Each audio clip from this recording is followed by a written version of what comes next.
Get everyone on YouTube. I'm just been wiring up a 1uz VVti loom out of a 20 series. This one, the computer's number's 89661500450. But other ones that you have that with Immobilizer is that just the last numbers are like 520, 522, 530 for the American stuff. So these got an Immobilizer, shuts down the fuel and the spark. So if you wire it up, it'll bring up an Immobilizer not present code or Immobilizer fault.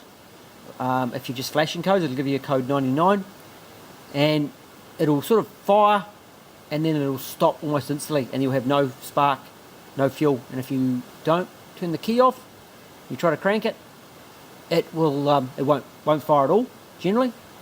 If you turn the key off, turn the key back on, it'll like fire once again and stop. So if you're having those symptoms, it'll be because it's immobilized. So I do an Immobilizer box. So I build this box that plugs into the ECU. Yes, it has to be programmed to the ECU. I can do the 171 crowns and the JZs as well, so it works on both of those. So it plugs into the ECU and has power and earth going in. If you're running an auto, I can run the extra wires in the plug for you. So when the power's off to the ECU, the ignition power, the light flashes on the box.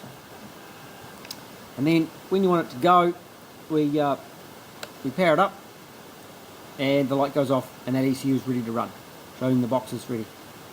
To do the job, I do need your ECU. I program up the box, every single one, because they've each got a unique code.